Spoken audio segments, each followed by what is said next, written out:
Breaking details now coming in, and the first visuals coming in of the Home Minister Amit Shah there arriving in Lucknow. We can now see him getting down of that airplane, and we can see the UP Chief Minister Yogi Adityanath with other dignitaries welcoming him. Home Minister Amit Shah is in Lucknow to hold key electoral meets and start some mega BJP membership drive as well.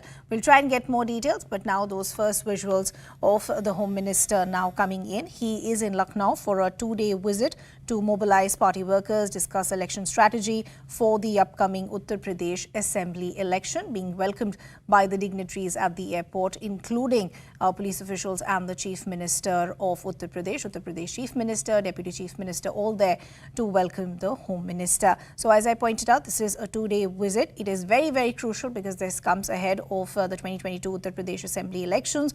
We're understanding that the Home Minister will be holding key meetings to strategize for these upcoming polls.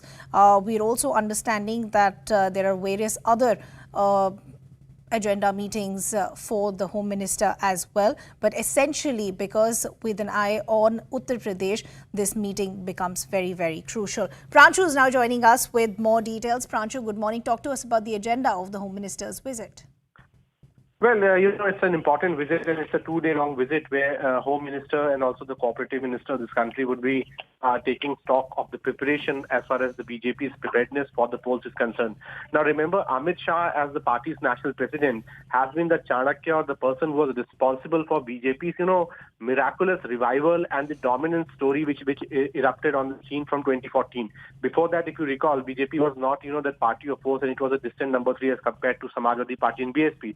But during Amit Shah's leadership as the party's national president, party first, performed tremendously well in 2014, then 2017, and then, of course, again in 2019. So even despite being the Union Home Minister, Amit Shah has kept a close watch as far as BJP's, groundwork in Uttar Pradesh is concerned. So in this two days visit of Amit Shah, one, he is going to, kickstart the party's revisiting the entire membership drive. So it is going to for a membership drive again with full force. They are also going to interact with many leaders, how the organization is doing, how the equations between the organization and the government are concerned. There can also be a lot of review in terms of performances of the sitting MLAs and whether they need to be replaced by the new faces or not. So that is also a big agenda which is in front of Mr. Amit Shah. So the 2 days will be dedicated to a couple of events where he would be interacting with the party workers, supporters, inaugurating new membership drive campaigns, and the other part of his schedule would be consisting of closed door meetings with senior organizational leaders and the people in the government to try and chalk out and further fine-tune the party's poll strategies as far as the electoral challenge is concerned. Pranchu, taking on from what you were saying, as far as kickstarting the party's membership drive is concerned, if I understand correctly, the BJP has about 2.2, 2.3 crore workers currently in the state. Any target that has been set by, sources within the party of how many more members they're looking? Because this is a crucial time for the party as well.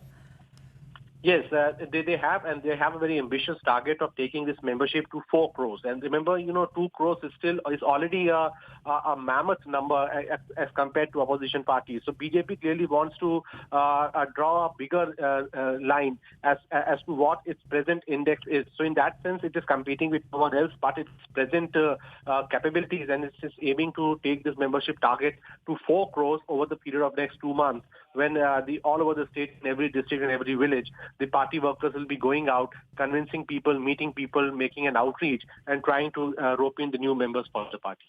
Pranchu, also now talk about what else is on the agenda. We are also understanding there are some other campaigns that will be flagged off. For example, the LED campaign vehicle. Talk to us about what else is expected. Yes, it is a visit which is focusing on sharpening the party's campaign strategy. So one, electoral campaign trucks, or the campaign vehicles, they would be flagged off.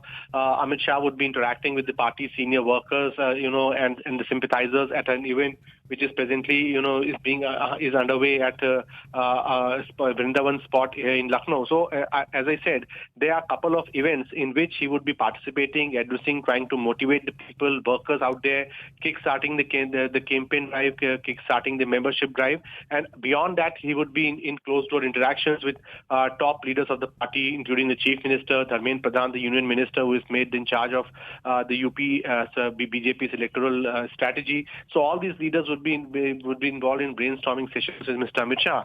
And the sort of experience and the ground inputs which Mr. Shah has about Uttar Pradesh by first-hand dealing with the elections of 2014 and then 2017 and rewriting the growth story of BJP in Uttar Pradesh. So I think in that terms, the inputs or the advices that would be shared by Amit Shah to the present leadership of the BJP in the state, that is also going to be very crucial. Pranchu, now taking on from what you were highlighting earlier as far as these closed-door meetings are concerned, you were saying that there could be a discussion on the performance of the MLAs as well. What are your sources telling you? What is the sense within the party as far as the performance of MLAs? Could we see a big change? Yes, see, the change is on the card, and the reason being that, see, the BJP has more than 300 plus MLAs in the house, and not all of them have been, very towing exactly the party line, going out and meeting the people. And if you recall, in subsequent meetings that have also been addressed by Prime Minister Amit Shah and also JP Nadda in the past, the elected representatives, the people's representatives have often been advised to go out and be among the people, but many have not been, following those advices. So there is a system of feedback that has been going on within the party, feedback on the performance of all the elected MLAs that has been sought for, how strong chances they have in their constituencies. That study has been done, and on the basis of that study, party can actually go in for dropping certain leaders. Unofficial sources say that this number could be as high up to 100 odd MLAs being replaced, but we'll have to see. But it's the fact that a large number, a significant number of MLAs would be either replaced or their constituencies would be changed. Okay, Pranchu, thanks for getting us all those details.